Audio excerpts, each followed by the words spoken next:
Hello, everyone. Now, everyone is welcome on Rehabilitation Sciences Group YouTube channel. And now today we are again here with another session on conceptualizing ICU management physical therapy point of view. And we have with us Dr. Vinu Kumar today, and he'll be talking about various ICU management thing. And we have Dr. Sagun Agarwal with us. He'll be moderating the session, and formally he'll introduce Dr. Vinu. Dr. Sagun, over to you. Good evening, everybody. Welcome to Rehabilitation Science Group. On behalf of Rehabilitation Science Group, we welcome Dr. Vinu for today's session. Dr. Vinu is having 12 years of ICU experience, and he is from the Professor Journeys London Shoulders Clinics expert and tutor. He is founder of Solace Physiotherapy Center, and he is formerly in the acting head at the National Heart Institute, Delhi. He has a publication under his belt at the prestigious Elsevier publication. He is a peer reviewer for Physical Therapy Division for Indian Journal of Thoracic Cardiovascular Surgery for the Physical Therapy. We welcome you, Dr. Vinu. Thank you for giving us time. Thank you, Dr. Vinu. Thank you. Thank you, sir. Thank you, Dr. Harpreet sir, Dr. Dharam Pandey sir, and Shagun sir, for giving me an opportunity to share my little bit of experience in ICU.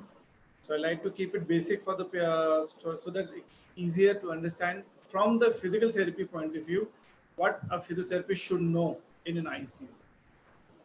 So to begin with, what is an ICU? ICU can be termed as an intensive therapy unit, intensive treatment unit, or a critical care unit.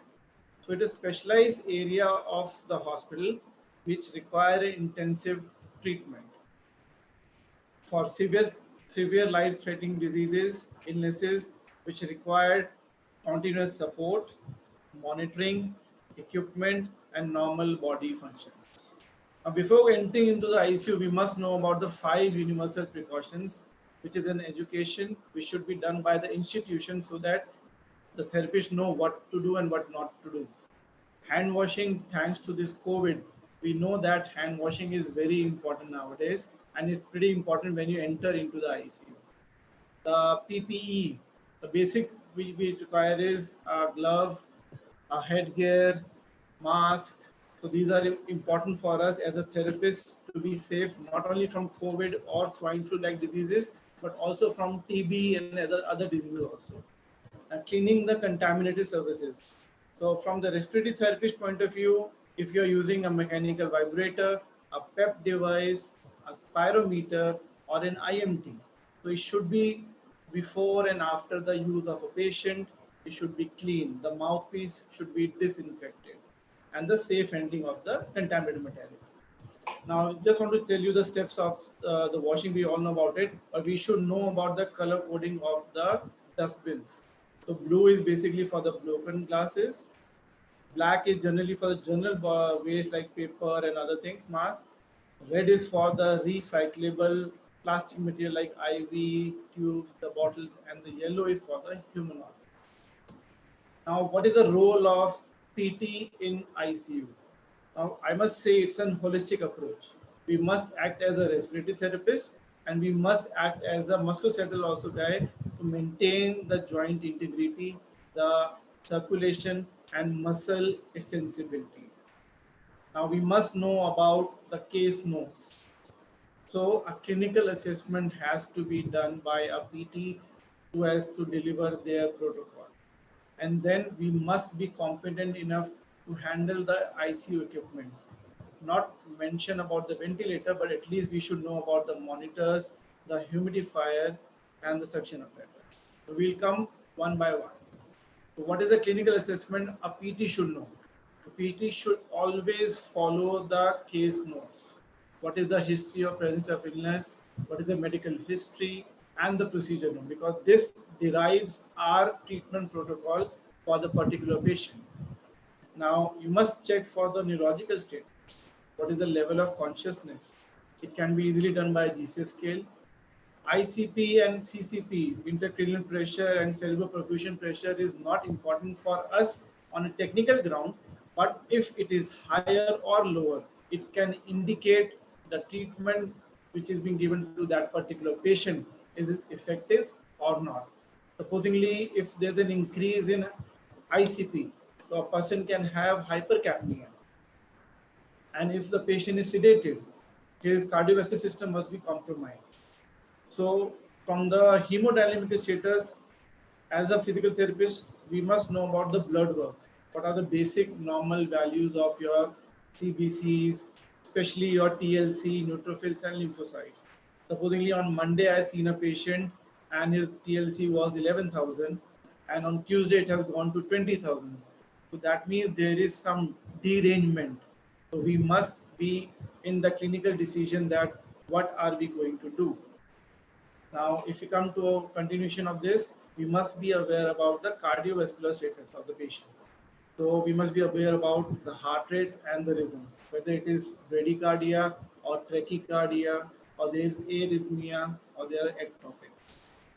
Now, blood pressure also has a key role for our therapy. If it is hypotension is there, so we can indicate the patient might be sedative.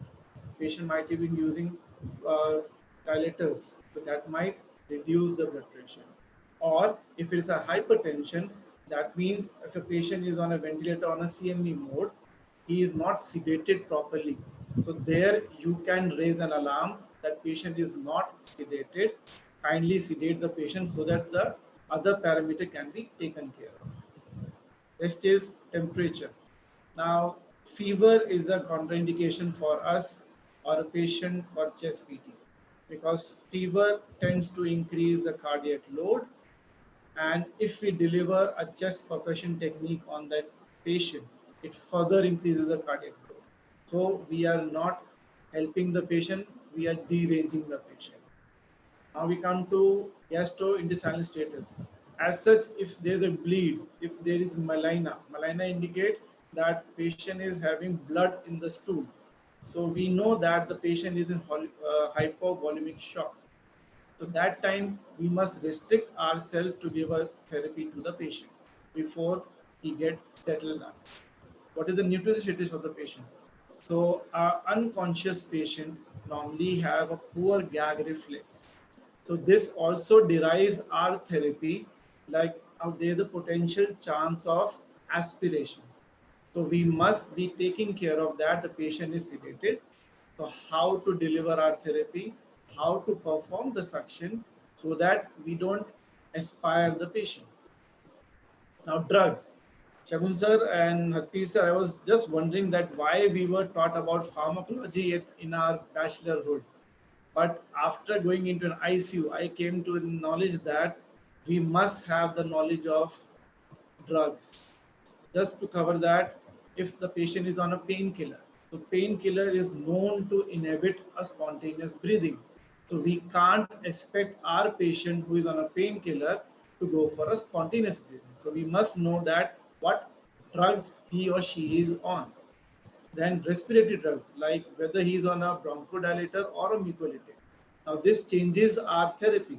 If he's on a mucolytic, we know that he has taken a mucolytic agent which will lead that sputum to liquefy and the amount will become high. So we need to devise our therapy such that we can bring the whole amount of sputum out. So these are the important things which I just want to tell the patient and the fellow therapist that we must know about these things. Now we come on the fluid balance. You must see on the chart on the right topmost there is something called a fluid balance. So is it a negative balance or a positive balance? Now how it affects us? Now if it's a positive balance, that means if the intake of water is more than the outtake in the urine, so you are having a positive balance. Now this indicate me is either the lungs are overloaded or they are in edema. And secondly, if it is written as a negative part, that means the intake is less than the outtake. Okay, so this cause a dehydration to a patient. So his phlegm will be more thick for me to bring it out. So again, my therapy is derived with these many factors. Now, when we go for the assessment, we must see the respiratory status of the patient. So on observation, we must see whether the patient is thin or stocky. I have seen like thin patients with the COPD have a less credibility. If a patient is thick, stocky, then the chance of bearing the disease is good. Then how is the breathing pattern? Is it a thoracoabdominal or abdominothoracal, or is there any defect in breathing pattern? Whether there is a supplemented oxygen or not. We must be aware about the leads.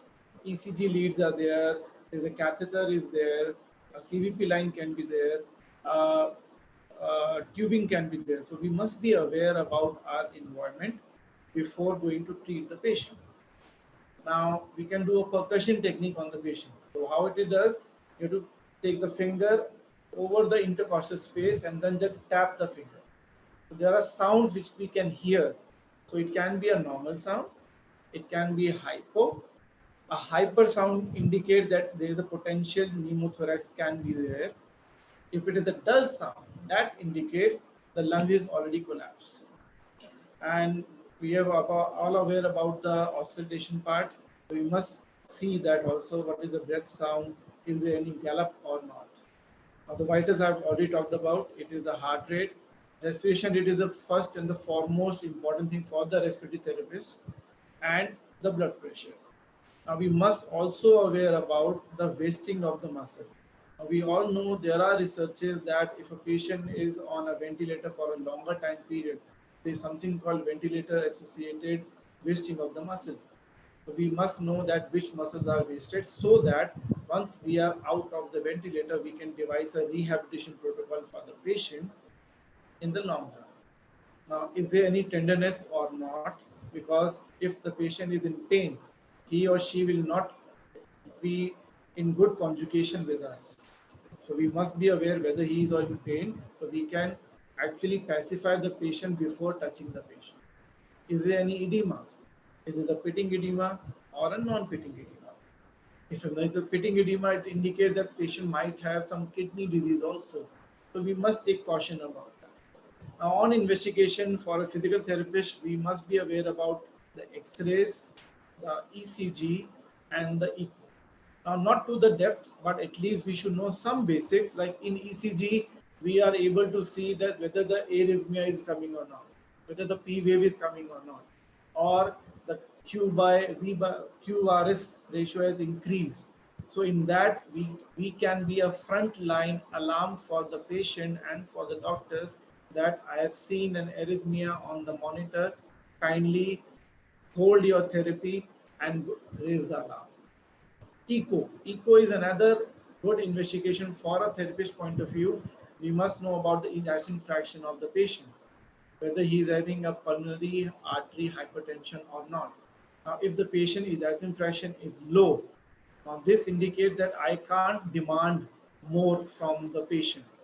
I need to give him good intervals in my therapy so that I can achieve more rather than causing him in trouble. So that's why these investigations are also important from the physical therapy point of view. I'd just like to give some example on the X-ray. The first X-ray, there's a large fluid on the left lower lobe. So it's a potential effusion is there. In the second X-ray, the left whole of the lung is already collapsed. On the third, I can see there is a consolidation of fibrotic sign. So pleural effusion is there on the first, atelectasis on the second, and consolidation on the third. On the fourth side, if you can see, there are arrows. So there's a very well-defined patch is there on the right, middle, and the lower lobe. So there is a potential sign of pneumonia patch. In this X-ray on the fifth one, it's a very hazy honeycomb kind of feature. So this indicates there is a mild ILD feature can be there. And on the last, you can see there's a hyperventilated lung with prominent bronchovascular margins. Now this indicates that there's a COPD.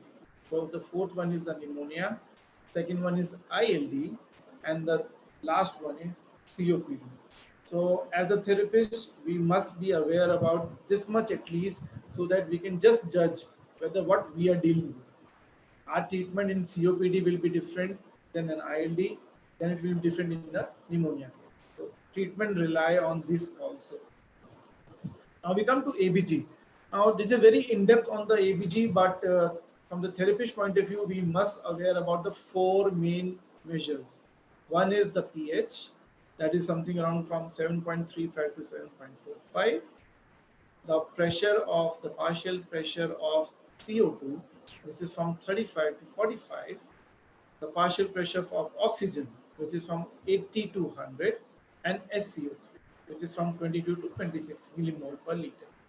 Now, if the CO2 is high, that is termed as hypercapnic.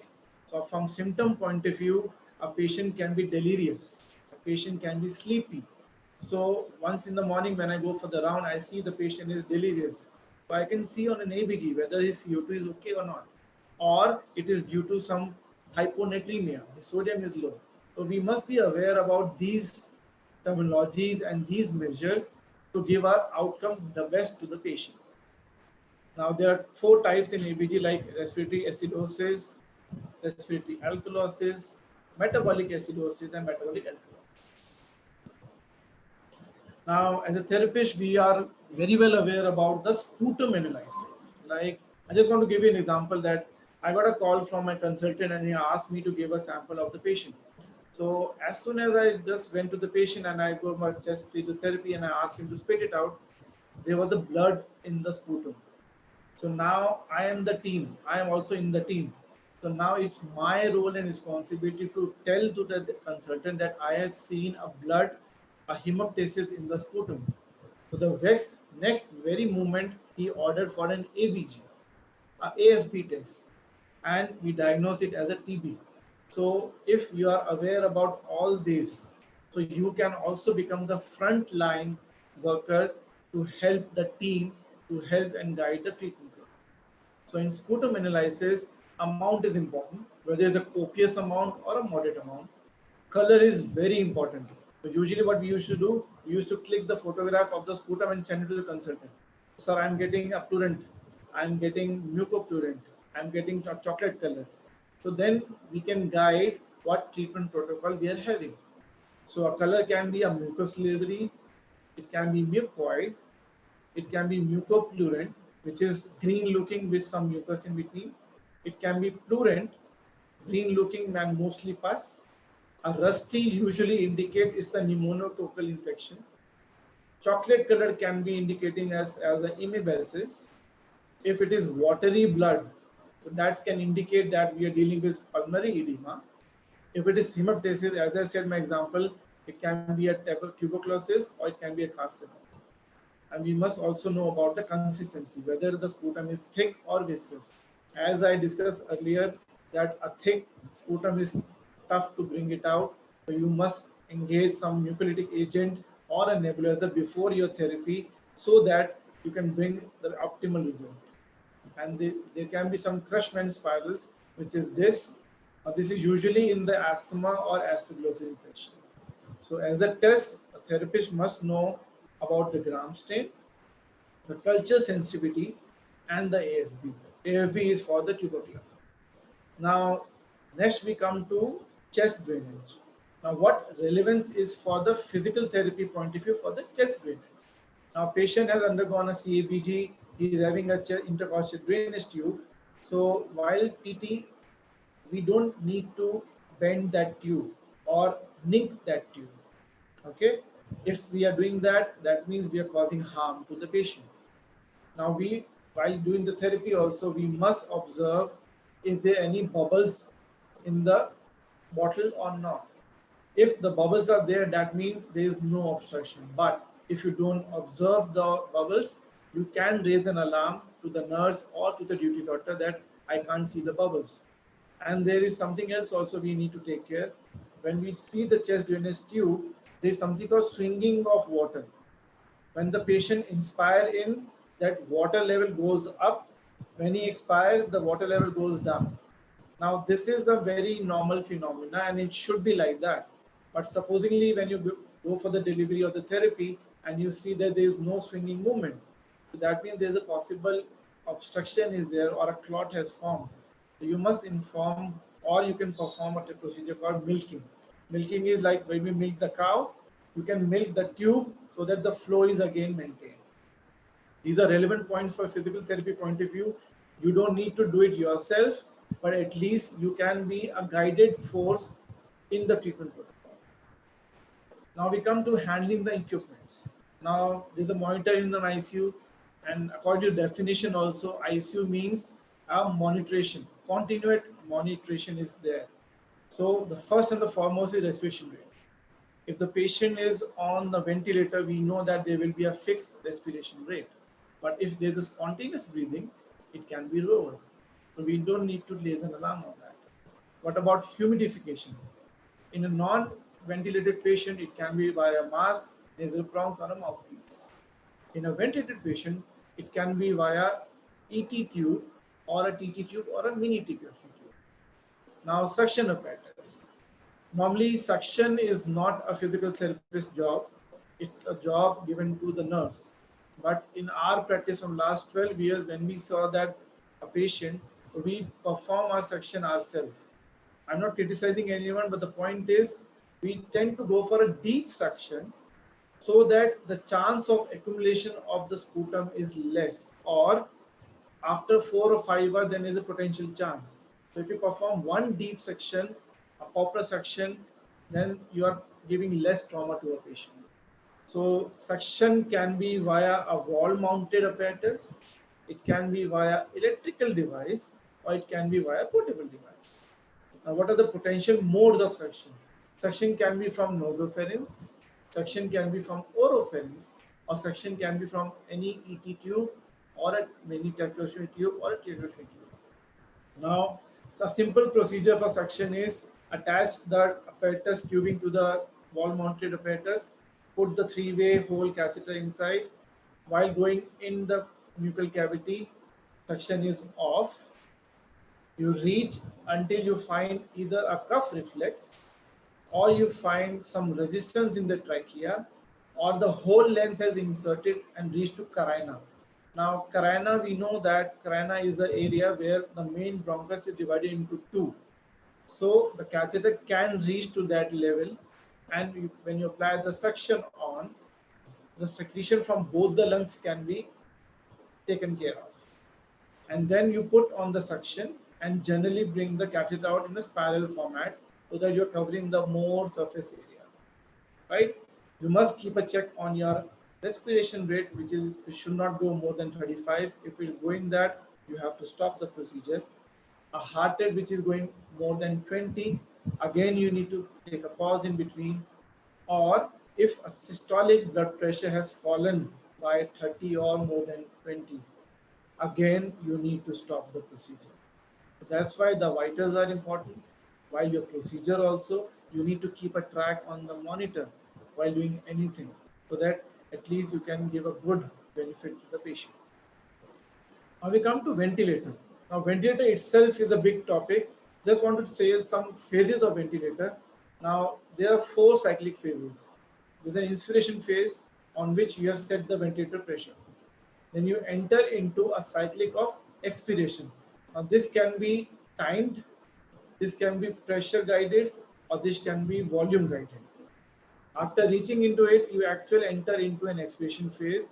Usually the ventilator open to the atmosphere, or it allows the patient to expire to ZEEP or PEEP.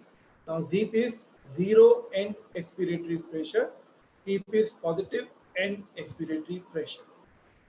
After that, you enter into a phase of cyclic inspiration, which is again switched from the ventilator, or you maintain an IE ratio. Then you again enter into a inspiration. Now this is how our ventilator works. Now ventilator is a mechanical device which helps the patient in breathing. I'm not going to the modes of ventilator because for that we need to take a separate session for it, but we must know about the modes and performing the session while doing a ventilator. Supposingly you are turning the patient for chest PT, so you must aware about the tubing. It should not bend. All the leads are away from your angle so that you can perform a proper chest PT and not harm the patient or pull any lead. So this is how it's important. And why modes are important? Like supposingly a patient is on CMV, so we know that he is sedated. his spontaneous breathing is not there. So our treatment protocol will change accordingly. And if the patient is on SIMB mode, he is aroused, so we can ask the patient effort also. That's why the modes, knowing the modes are also important. Now, weaning off procedure is very important for a therapist, and there's a studies also that if it is done by a respiratory therapist and intensive care nurse, the patient are removed from ventilator in a shorter period of time. So weaning off means putting off from the ventilator, and patient is allowed for a spontaneous breathing. Now, at our former hospital and this hospital also, we have made sure a point that while doing an extubation or a weaning of procedure, a therapist will be there to perform the procedure. And they know that the successful rate is high and they have allowed the same. Now, weaning off has certain criteria. These are the criteria, but at least I'd like to pinpoint some. First and foremost is patient must be aroused. Aroused means he must be wide awake. If I ask the patient, shall I remove this tube? And if he nod his head, so then I am assured that when I do the procedure, it is a successful procedure.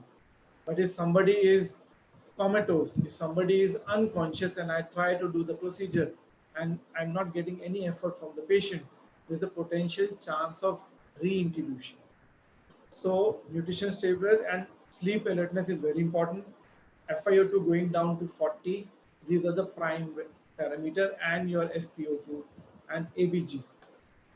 Now, just the procedure of weaning off, you need to prepare all the material beforehand, from nasal prong, oxygen supply. A re-intubation tray is very important because we know that there's a risk of re-intubation at that very moment.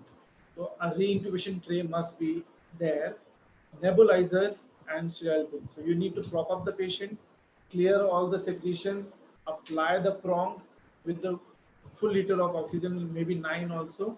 Now, why so? Because the patient was dependent on ventilator for some time. He was not having spontaneous breathing. Now the lungs will take some time to get into that habit of getting the proper breathing. So you need to put into a high oxygen area, deflate the cuff, do the vigorous therapy, ask the patient to cough out, and after an hour or so, you can again check with ABG whether he is maintaining or not. If he is maintaining his vitals, his saturation, his CO2, his O2, that means we have done a good job. Now, what are the goals of therapy? Now, that was a clinical aspect. What are the assessment from physical therapy point of view, and what a PT should know? Now, from physical therapy point of view, what are our goals? The goals is prevent the accumulation of secretions, to improve the mobilization and drainage, to promote relaxation, to improve the respiratory functions, to improve the cardiopulmonary tolerance, and to maintain the bronchial hygiene. So how we're going to do is, these are the techniques which are usually followed in an ICU, but it is different from person to person, from case to case. But in generalized, we need to see the positioning, the breathing exercise, diaphragmatic breathing. We'll do one by one. So now come on positioning. Now positioning is the use of the body position for a specific treatment technique. Now we all are aware about the physiological effect of positioning. Now we need to attain certain position which optimize our oxygen transport by maintaining the V by Q ratio, which increases the lung volume, which reduces the work of breathing, which minimize the heart rate, and which help in our secretions. So that is our optimal position.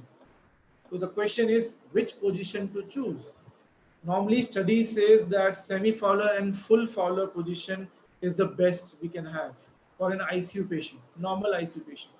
So evidence says that the semi-Fowler can increase the lung volume by 57%. It reduces the need of PEEP.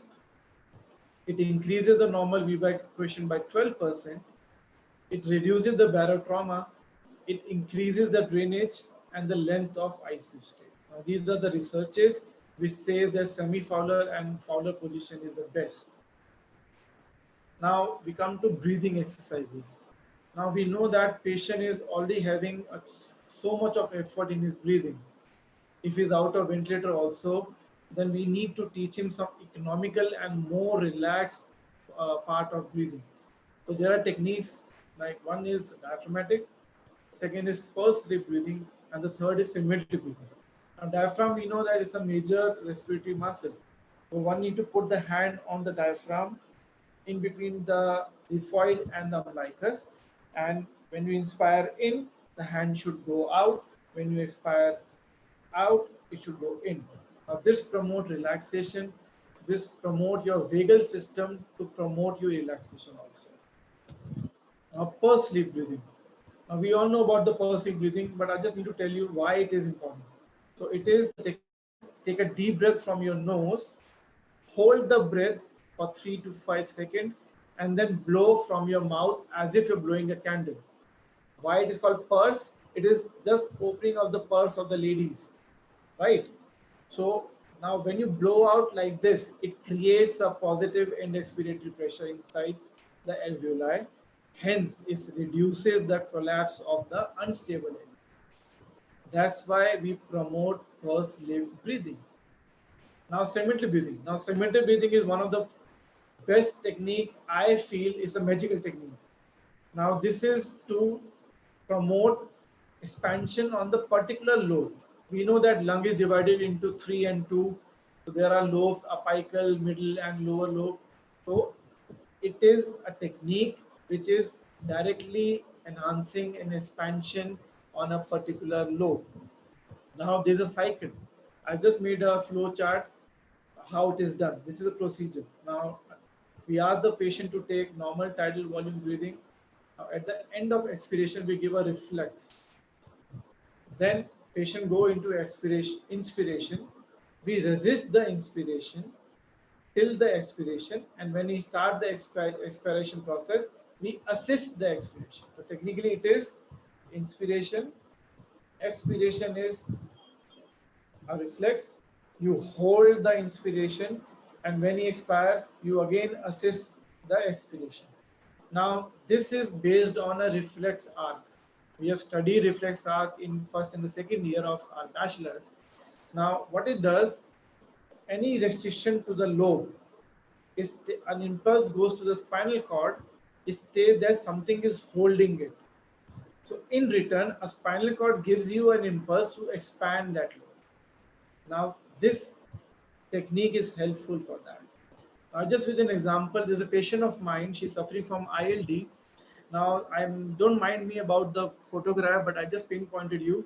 Before starting the segmental breathing, the saturation is 91 and the heart rate is 106. And I'll just show you the video. Within a minute, it will go to 94 and the heart rate will come down to 96. So if I show you the video, just see. It is 92 and 98 now.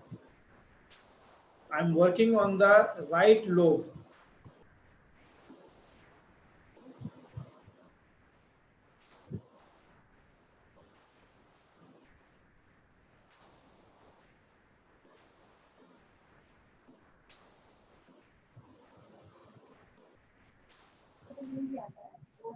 Dr. Video, we can't see the video.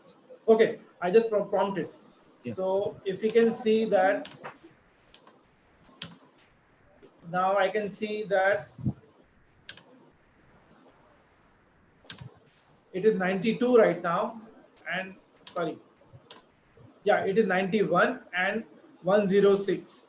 Now at the end of my technique, it has gone to 94 and heart rate has come down to 96.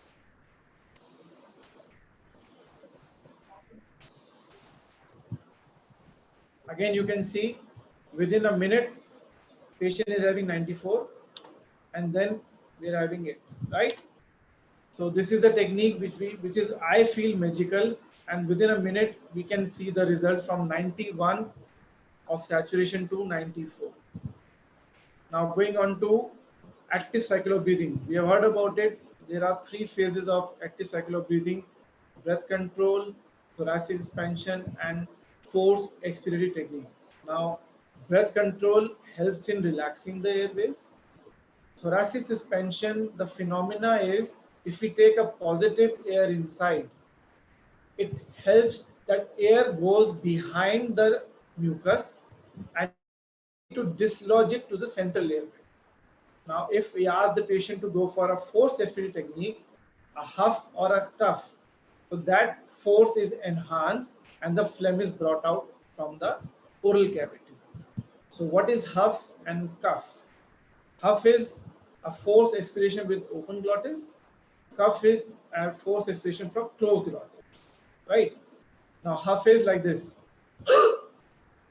and a cough is so a K sound is a cough and is a huff. And huff can be a high volume huff or a low volume cough. Now, studies says when you do a high volume huff, it helps in clearing the upper airway. But when you do a low volume cough, it helps in doing the lower airways. But on a physiological aspect, huff is more beneficial than cough due to it's more energy conservative, it is more effective, and it helps in air clearance. Now this is the procedure, the cycle. Breathing control, you go for 3 to 4 tidal volume, tidal thoracic expansion exercise, and you again go for breathing control. Then you end up into a huff or a cough. This is the one technique after say middle breathing, ACPT. Now we come to chest physical therapy. Now the aims are to loosen up the secretions, to mobilize the secretions, and to expel them to the main bronchus. So it can be performed by a percussion or a vibration. And earlier we used to use shaking, but shaking is nowadays outdated procedure due to its violent characteristics. So most probably we are using percussions and vibration. I just like to show you some pictures. Now this is the percussion with a cup hand, patient on a ventilator. We have secured the tubing, it's not bended anywhere. All the leads are by the side, and we have a clear lung area so that we can perform our chest. That is why it is important to know about your environment where you are treating. Similarly, in percussion, it is done with a superimposed hand and co-contraction of your arms. Again, the tubing is very well distant apart. There is no bending. All the leads are on the top so that I have an open area of working. Now we come to cuffing technique. Now cuffing can be active. A patient can actively cuff, or it is guided by a therapist. So it can be passive in nature. So in passive, we have a Heimlich procedure, we have anterior compression procedure, we have claustrophrenic, and one nowadays, it's not in the books, but we used to stimulate the trachea also. So Heimlich, you're holding the stomach or the diaphragm. When he asks the patient to cough, I go for an inward force. This enhances my cuffing reflex. Anterior compression is compressing on the anterior side. The upper hand is going in and down, and the lower hand is going in and up simultaneously. And in claustrophrenic, on the claustrophrenic angles, we are simulating the cuff. Now, all these techniques are helpful to enhance the cuff reflex.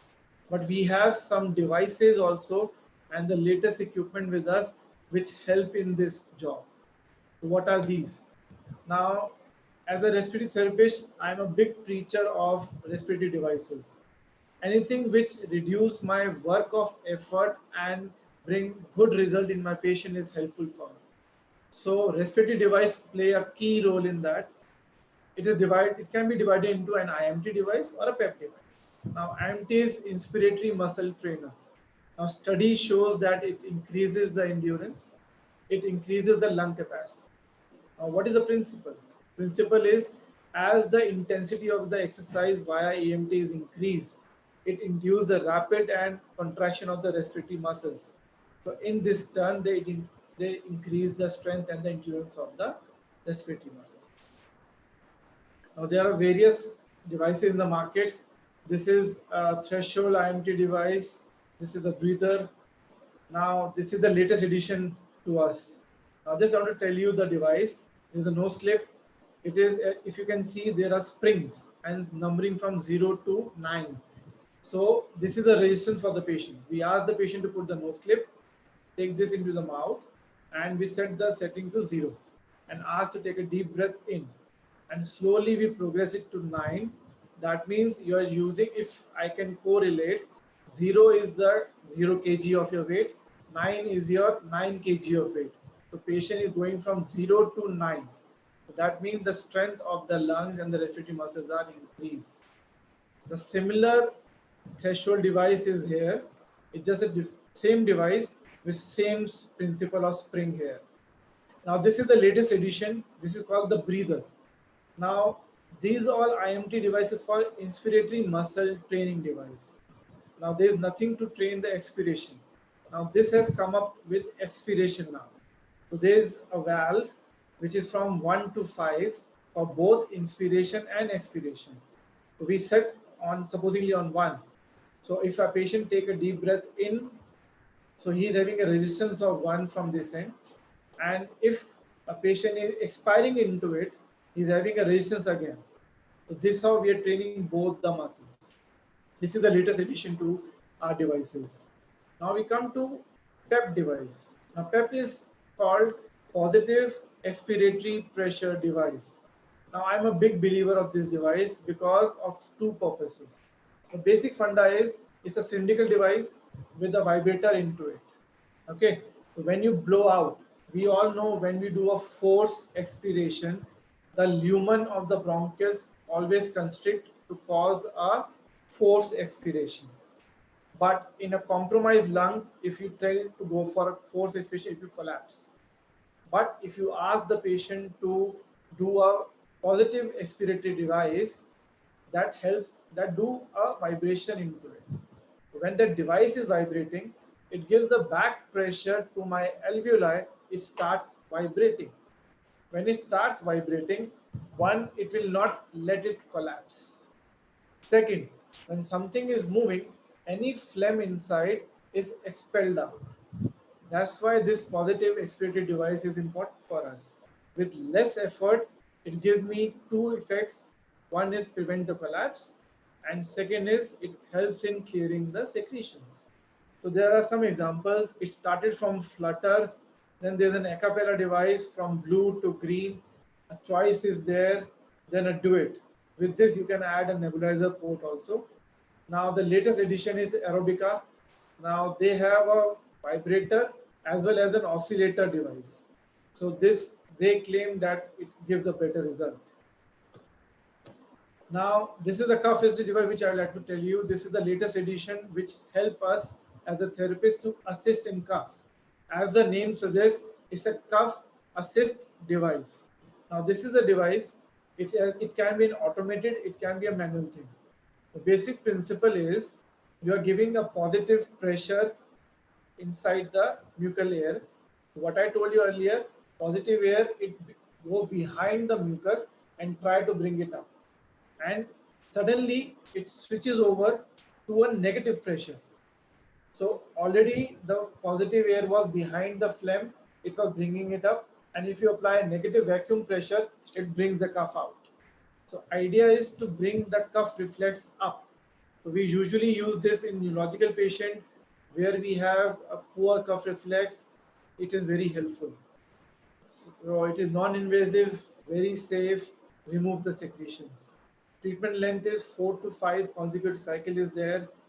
If you can see a visible secretion on the mouthpiece, you can clear it, sanitize it, again use on the patient. Here you can see I'm using it on my patient and I'm managing on a manual control. Now we come to EasePep. Now this is the latest thing in our field. EasePep is used for atelectasis as well as to promote lung expansion. Now how it does? There's something called a Quanda effect. Now what it implies, supposingly on an early stage of your ICU care, you want to have a positive air. You want to have a better oxygen supply. So if I supply an 8 liter per minute of an oxygen through this Quanda effect will amplify to 4 times. the patient will receive 32 liter per minute. Now this 32 per minute, the 4 times thing is a positive pressure to a patient. Now this eSPEP is one such device which maintains the positive pressure whole throughout the breathing cycle.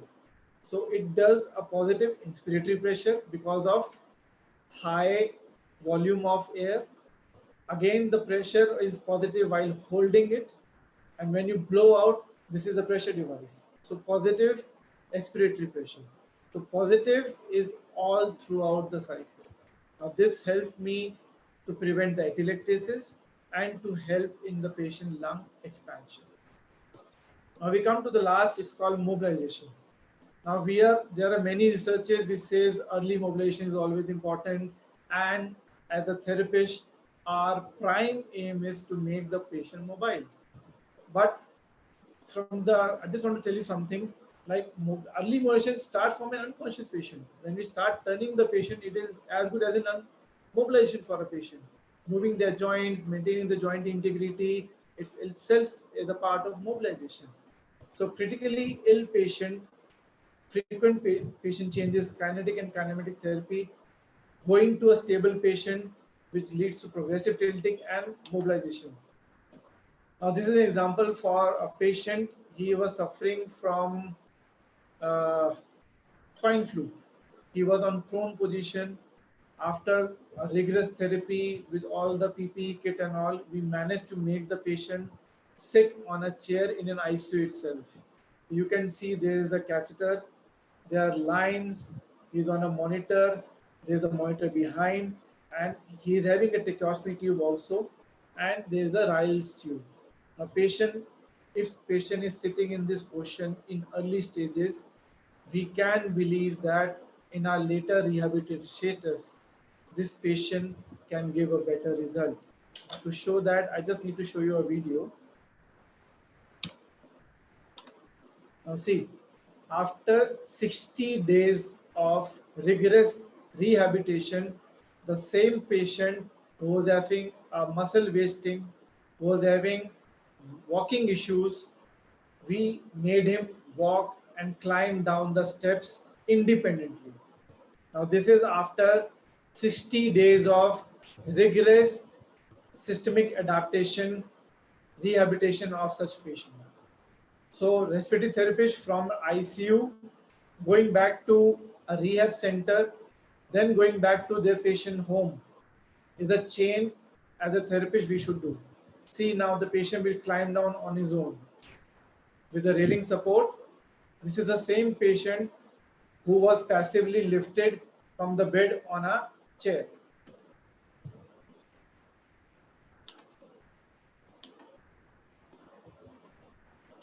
So in the end, I just like to tell that, it should be a team approach, a multidisciplinary team where physiotherapists also play a key role. And if you are aware about the medicines, the journal status, the environment, we can be a frontline alarm going for the treatment protocol. In the end, I'd like to thank you and have a safe stay. Thank you.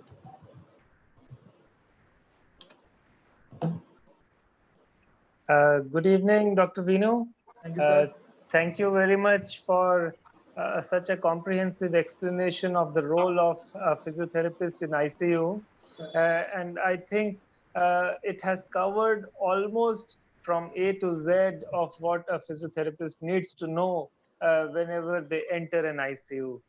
Although everything is very clear, I would request that after I end my questions, do play the videos again because they were not visible to the participants. I'll do the next. Okay. So there were just two questions, and I think they are very important. What is lung compliance, and what is the role of physiotherapist in enhancing compliance? See, so when the lung is working in an optimal status, we say the lung is very compliant now. But when the patient is in ICU or is dependent on a ventilator, his lung has compromised now.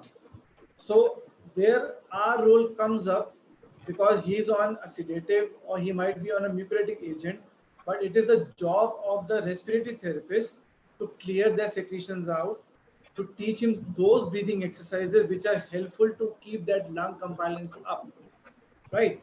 Secondly, to train them for certain devices, we can give spirometer to them. It's an incentive feedback to them that whether they can perform a spirometer or not. Supposedly on day 1 they are not able to perform, and on day 5 they are able to perform. So this is a boost to them that my lungs are optimal now. They are now in compliance zone that whether I can perform certain activity or not. Okay.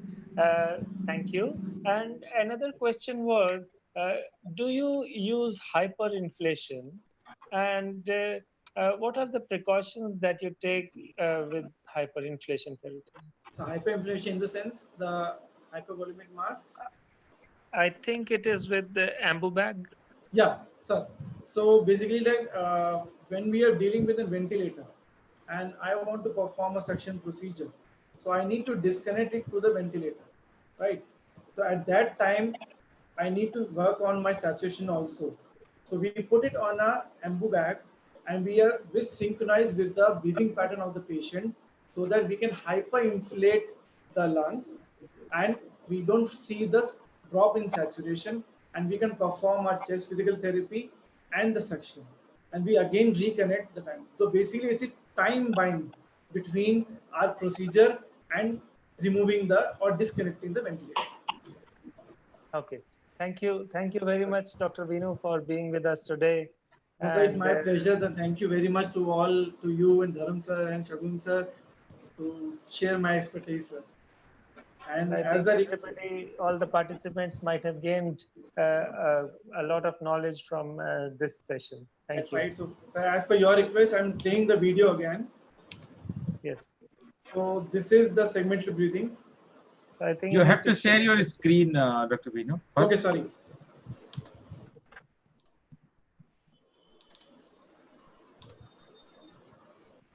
Is it audible? Yes, you can play now.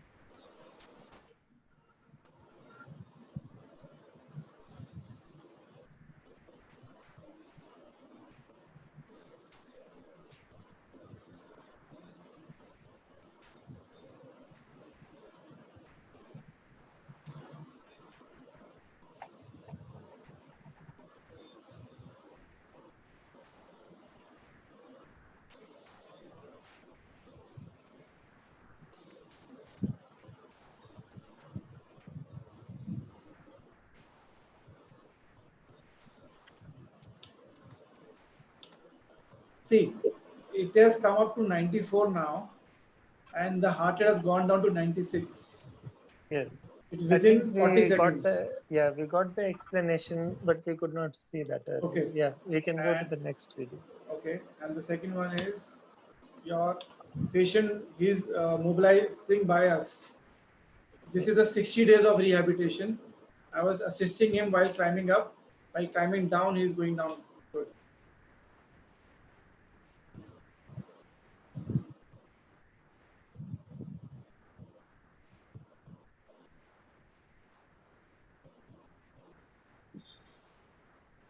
So we ask them to take deep breath in between.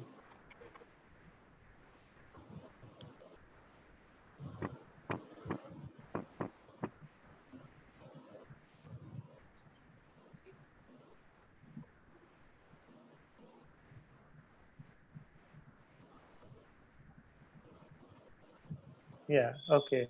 Thank you. Thank you so much.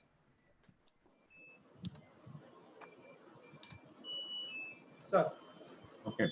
Thank you, Dr. Vinu, for Thank you, such a wonderful explanation. And I think the participants must have benefited with all your techniques and new devices you've shown, especially the cuff assist. It is a very less practice and a very few places it is there exists. And I would say we are using in a spinal cord injury patients and neurologically compromised patients. It is helpful. And we must adopt all these techniques in cardiopulmonary therapy. So thank you so much for being with us, and thank you. Thank you, sir. Thank you, sir.